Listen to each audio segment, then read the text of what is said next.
Olá, pessoal!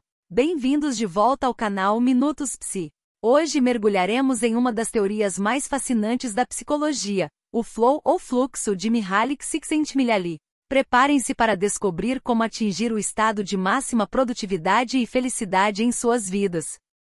Um dos principais pesquisadores mundiais em psicologia positiva, Mihaly Csikszentmihalyi foi húngaro de nascença, mas seu conhecimento inspirou pessoas ao redor do mundo. Dentre seus estudos, ficou conhecido pela teoria do fluxo ou flow, ou seja, um estado de espírito alcançado quando alguém fica totalmente imerso em uma atividade.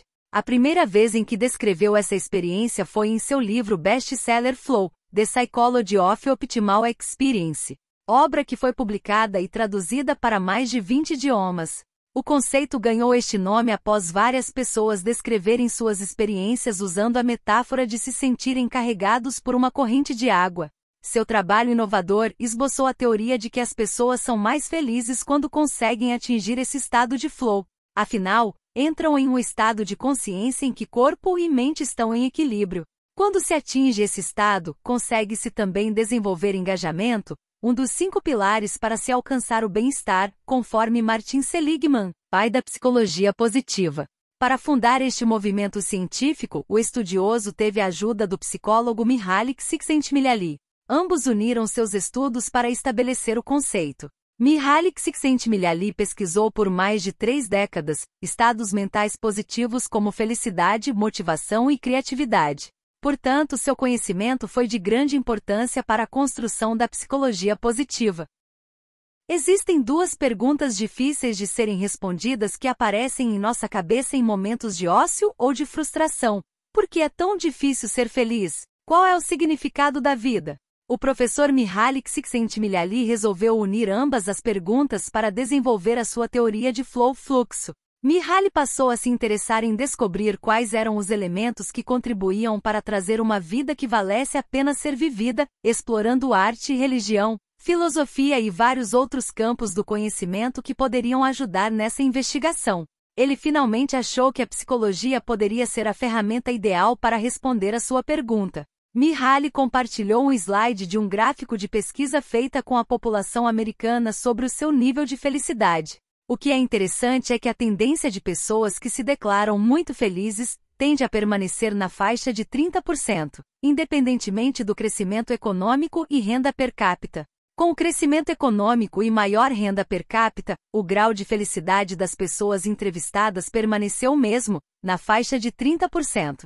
Se por um lado é verdade que a falta de recursos básicos prejudica o nível mínimo de felicidade, seu aumento não produz maior felicidade. Assim, a pesquisa de Mihaly foi em descobrir os elementos que correspondem à felicidade em nosso dia a dia. Se o progresso econômico não é o elemento que proporciona a felicidade plena, onde estaria o segredo? O que faz as pessoas sentirem que vale a pena passar a vida fazendo coisas que não trarão fama ou fortuna? Essa foi a pergunta que Mihaly apresentou a diferentes artistas e cientistas, através de uma interessante metodologia. Ele enviava torpedos para os pagers de voluntários em momentos aleatórios ao longo do dia, e assim que recebiam a mensagem, os participantes deveriam preencher um formulário descrevendo o que estavam fazendo e como se sentiam. A partir dos resultados dessa pesquisa, Mihaly e sua equipe descobriram um grupo de atividades ótimas ou estado de flow.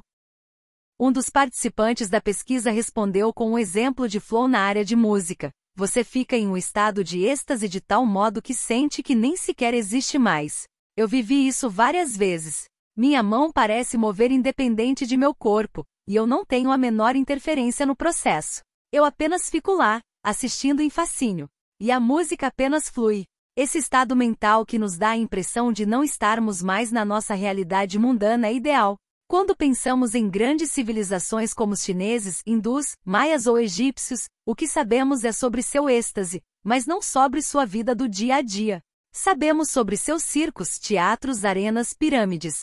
Esses são os locais onde as pessoas iam para experimentar um tipo de vida além do ordinário. No caso do músico citado acima, ele não precisava de uma arena física, mas ele tinha sua arena mental. Ele não precisava se locomover, bastava um papel onde poderia compor e imaginar sons que não haviam até então sido combinados naquela forma especial. Nosso sistema nervoso não pode processar mais do que uma certa quantidade de dados por segundo. Quando estamos realmente envolvidos em um processo completamente engajado de flow, ele não tem muita capacidade de monitorar como seu corpo está se sentindo, se está com fome, cansado ou mesmo pensar em seus problemas mundanos de casa e burocracias. Assim, a existência é suspensa temporariamente. Ele também relata que parece que a mão está se movendo sozinha. No caso, esse processo automático e espontâneo somente surge quando o profissional é muito bem treinado e talentoso. É dito que são necessários 10 anos para alcançar um ponto de excelência, como bem descrito no livro Fora de Série de Malcolm Gladwell. No campo da poesia, Mihaly traz uma nova citação. É como abrir uma porta que estava flutuando no meio do nada e a única coisa que você precisa fazer é abrir e se permitir mergulhar no que existe adiante. Você não pode se forçar a passar por ela. Você simplesmente precisa flutuar. Se existe algum tipo de força gravitacional, é do mundo de fora que tenta manter você do lado de fora. É também um processo espontâneo e sem esforço consciente. Uma descrição parecida como quando Einstein descreveu o processo de entender e descobrir o processo de relatividade. Na área de patinação no gelo, uma outra citação é apresentada. Foi simplesmente um desses programas que clicou. Quer dizer, tudo estava perfeito, tudo era bom. É uma adrenalina, como se você pudesse tocar adiante como se nunca quisesse parar pois está mandando muito bem.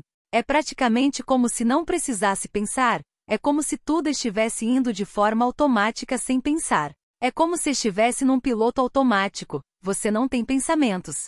Você ouve a música mas não está consciente de ouvi-la, pois faz parte de tudo isso que está acontecendo. Isso também acontece no mundo dos executivos de alto sucesso e muito éticos. Essas são pessoas que definem o sucesso como algo que ajuda aos demais. Norma Augustine, antigo diretor-presidente da Lockheed Martin, diz que eu sempre quis ser um homem de sucesso. Minha definição de ter sucesso é contribuir com algo para o mundo e ser feliz fazendo isso. Você tem que gostar do que está fazendo. Você nunca será bom se não gostar do que faz. E em segundo lugar, você tem que sentir que está contribuindo para algo que vale a pena. Se qualquer desses ingredientes estiver faltando, provavelmente tem falta de significado em seu trabalho. Continuando com citações do mundo corporativo, Anita Roddick, fundadora da The Body Shop, recomenda: procure pela sua paixão. O que te deixa excitado? O que te dá tesão? Procure empresas que você realmente gosta, realmente admira. O que é que você admira sobre elas? Se puder, faça um programa de estágio lá ou bata na porta e pergunte se você pode trabalhar lá sem exigir um salário alto. Se puder, encontre organizações que mexem com seu espírito. Trabalhe ao lado deles. E divirta-se. Tem tanta coisa boa para aproveitar. Quando você passa 95% da sua vida num ambiente de trabalho, não pode ser duro. E Masaru Ibuka, que estava na época começando a Sony, diz para estabelecer um ambiente de trabalho onde os engenheiros sentem o prazer da inovação técnica, tenha consciência da missão deles com a sociedade, e trabalhe para tocar seus corações. Nas pesquisas de Mihaly entrevistando alpinistas, monges, pastores e uma variedade enorme de pessoas com diferentes níveis de educação e cultura, existem elementos comuns que indicam o que é estar no estado de flow. Completamente envolvido no que se está fazendo, com foco e concentração. 2. Um sentimento de êxtase de estar fora da realidade do dia a dia. 3. Uma maior claridade interna, sabendo o que deve ser feito e quão bem estamos fazendo o que deve ser feito. Temos feedback imediato. 4. Saber que a atividade é possível, que nossas habilidades são adequadas para a tarefa. 5. Um sentimento de serenidade sem preocupações e um sentimento de estar crescendo além dos limites do ego. 6. Uma ideia de estar além da dimensão temporal, totalmente focado no momento presente. As horas parecem passar como se fossem minutos. 7. Motivação intrínseca, seja qual for o elemento que produz o flow, é a nossa própria recompensa. Nos estudos de Mihaly, ele pode medir como as pessoas estão se sentindo a cada 10 minutos através de ferramentas de pesquisa. E o que ele descobriu pode ser representado no seguinte gráfico. O eixo horizontal representa nosso nível de habilidades e o eixo vertical representa os desafios diante de nós. Quanto maior o desafio e nosso grau de competência, maior a tendência em encontrar flow. Em geral, estamos no ponto do meio. Cada pessoa encontra o flow quando está fazendo aquilo que realmente gosta. Quando temos controle, temos um bom domínio do que estamos fazendo, mas não nos sentimos muito desafiados. A apatia é o ponto mais negativo de todos. Mas e com relação a assistir televisão, uso de entorpecentes e dormir? Não são atividades que geram prazer? Apesar destas atividades serem prazerosas, elas envolvem pouca determinação e força de vontade consciente. Assim, não promovem nosso crescimento. O desafio é muito baixo e, portanto, essas atividades de puro prazer que exigem pouca habilidade nos levam ao relaxamento, tédio ou, pior, apatia. Mihaly propõe pensarmos no universo em termos de ordem e caos, ou entropia, desordem. Em sua teoria, humanos acham que a organização é prazerosa por si só. Esta constatação é peça fundamental da teoria de flow. A satisfação humana está no processo de trazer ordem e controle para nossas vidas. O trabalho de Mihaly tem muita influência de Carl Jung e de Sigmund Freud. No caso de Freud, a ideia do id é a representação dos desejos animais e instintivos do corpo, enquanto o superego representa o mundo externo que modela nossa própria imagem. É o ego que representa a consciência que possui autonomia apesar de nossos instintos e dos mecanismos de controle da sociedade. Assim como diz Clóvis de Barros Filho ao palestrar sobre a boa vida a ser vivida, Mihaly aponta para a autodeterminação como caminho para que a consciência seja livre e feliz. Uma pessoa que faz aquilo que entende ser o correto vai adquirindo experiência e, com isso, mais habilidades. Esse é o ponto interessante da pesquisa de Mihaly. A cada momento que superamos nossos desafios, evoluímos e adquirimos maior complexidade, ficando prontos para desafios maiores. É uma espiral virtuosa. Continuando esse processo, estamos na rota de tornarmos indivíduos extraordinários.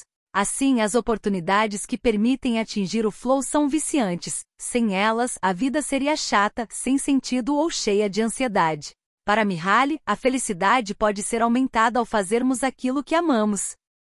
O propósito geralmente é algo que transcende nosso interesse imediato.